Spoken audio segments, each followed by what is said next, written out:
Hi, I'm Paul Christopher, your happiness expert, and this is another video in a series I'm doing on sex and happiness, which maybe seems a bit hard as a kind of a weird topic to take on, but we know from tons of really good research that there's a ton of dissatisfaction in our sexual lives in a good portion of the world, and certainly here in North America where I'm producing this film. And you know, in the past weeks, I've talked a little bit about this sense of sexual repression, how society imposes on us ways that keep us constrained and limited in our sexual expression. And of course, that is resulting in some of the unhappiness that we're seeing in the bedrooms across the country.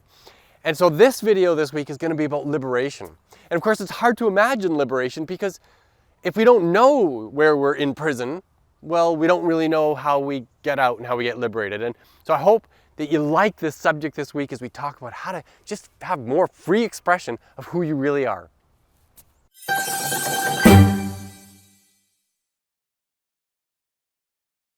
As a coach, public speaker, and best-selling author, I teach topics just like this one all around the world. So stay tuned and I'll give you practical tools that you can use to make both yourself and those around you both happier and more successful. So repression, sexual repression, is some of the source of our unhappiness. And we can kind of imagine that almost anything that we feel shameful about in terms of our sex lives, or that we feel we have to keep hidden and secret, well, that's going to be a repressive instinct that we've got. And sometimes these things are brought on from social conditioning that's absurd. We should not be ashamed of some of the things we're ashamed of. Take, for example, masturbation. You know, I grew up in a Catholic household. I'm over 50, so this is a few years back, but there was this huge sense of sin around masturbation and that it would be unhealthy. People even talked about that you'd go blind from masturbating. And of course, all of that is absurd and unrealistic and an unhealthy repression on just a normal, healthy sexual activity, which everybody engages in. But there's more kinds of repression too. Think of the forced repression that people of my era felt. If you were gay or lesbian and you had to contemplate whether you would come out of the closet on these things because you literally ran a risk of being endangered through your sexual expression. People might beat you up, which would have been true in my high school for sure. And so there's that kind of repression. And then there's also deeply shameful repression that we often get. I can think of, you know, the slut shaming we do, that men are seen as permitted to sleep around. But if women are perceived to have slept with too many men, then somehow that's a horrible thing, that they're unworthy people, dirty and cheap and all that kind of stuff. And it's bullshit, of course. You know, this what's good for the goose is good for the gander. Even if sleeping around a whole lot, it may not be in our best interest, or masturbating excessively and interfering with your life may not be in our best interest, and all those kind of things. There are healthy expressions and unhealthy expressions, but I just want to make the point that so many of the things that could be healthy expressions are deeply repressed in us. And it's that we want to address in this particular video, that there's ways that we can probably get past some of that repression that's healthy, beautiful, and appropriate, and liberating, and therefore happy making. And I can think, you know, there are some places where repression is appropriate because our impulses may in fact be immoral, illegal, harmful to others. And I'm not talking about any of that at all. When I'm talking about being liberated, I'm talking about healthy, consentful expressions of our sexuality. And any time that it's not two adults consenting to behavior together, then that's unacceptable. So consent always. But with that caveat, we can talk about some ways that we can get liberated. So if we're to become liberated, there's probably a million ways in which people need to be liberated. Their fantasies and desires sexually are as varied as there are people.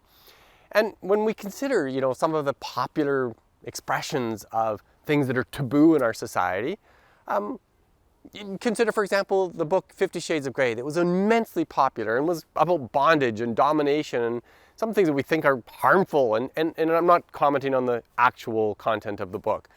But we know that fantasy is rather real. It tends in generalities, and again I'm speaking in general ways, to be more common in women than men. That if you look at normal bell curves, women often want to submit. It's kind of a more natural role for many women, not all women. And when you submit to a dominant lover, you're giving yourself entirely in this loving, trusting setting, giving up all control and giving yourself to the pleasure that's going to be imposed upon you, if I can put it that way. And of course, rape fantasies are, again, incredibly common. Now, I'm not suggesting for one moment that real rape is okay. Of course, it's terribly traumatic, illegal, immoral, and damaging. But the fantasy, nevertheless, continues to exist. And so we can imagine how women want to be playing that out, and some men obviously too.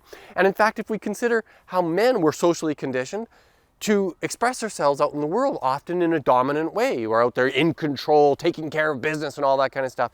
And that would be, again, a normal bell curve of typical male behavior would be somewhere kind of in the middle.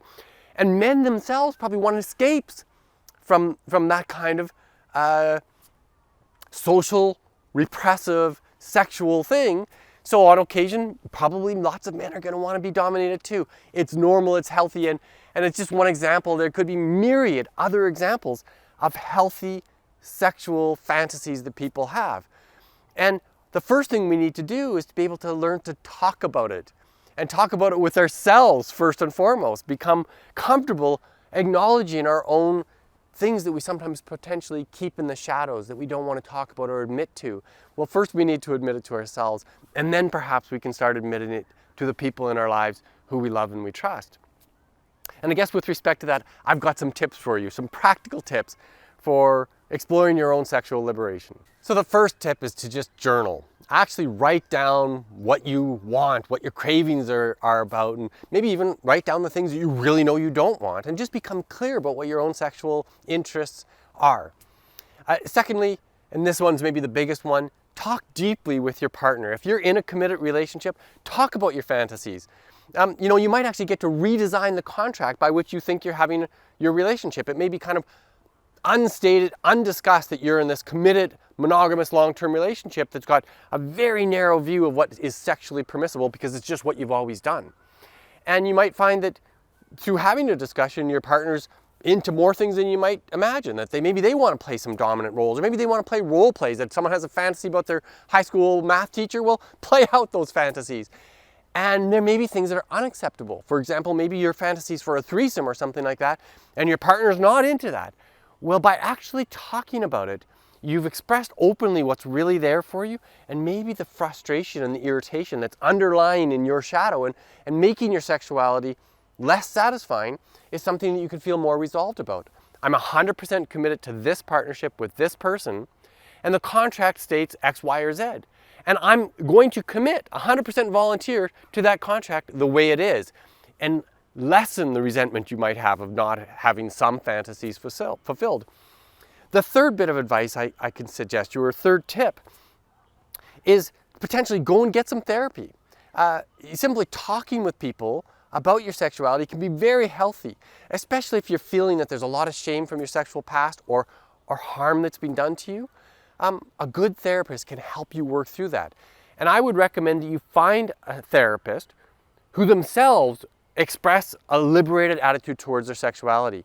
And specifically, you might find people with specific training in sexual therapy, and you'll go a lot further and get a lot more success in talking about any range of things with those people than maybe people who have garden variety qualifications for this subject matter. I might recommend you read a few good books, and there's just so many out there, but I can think of a couple titles that I really, really appreciated. There's Vagina, written by Naomi Wolf, an amazing book, and insights into women's sexuality that I think is brilliant, and insights into our social conditioning. And then there's also Sex at Dawn, written by, I think, Christensen and Jetha are their names. And it's really about our biological disposition towards sexuality. And when you read it, it's a fascinating way to become more aware of who we are as sexual beings and how we came to be in our modern society with the repression that we have. And our awareness helps us become more liberated. And my fifth tip, which is one I always go to because I'm a big proponent of the positive psychology benefits of mindfulness, is really pay attention to your cravings and maybe even your aversions. And when we see them clearly, they become much more manageable. Craving and aversion are in and of themselves unhappy making. I want, and it's a irritating feeling. Or I don't want, that aversive feeling is also less than happy making. And so when we can come to terms and see them really clearly, we can sometimes become more okay with those experiences, those wants and dislikes that we've got. And then when we can be okay with it, we might actually start in a more practical, less emotional way, managing to get what we want or have less of what we don't want. I hope that makes sense. I hope you enjoyed this video. Look, if you want to see the books that I referred to, I think Dave is going to put some links in the description below. I'd love it if you like this video, if you enjoyed it. It increases the traffic that comes to this channel and more people learn about happiness. And finally, if you like this kind of content, subscribe to my channel. You get a new video every Sunday morning. Thanks for watching.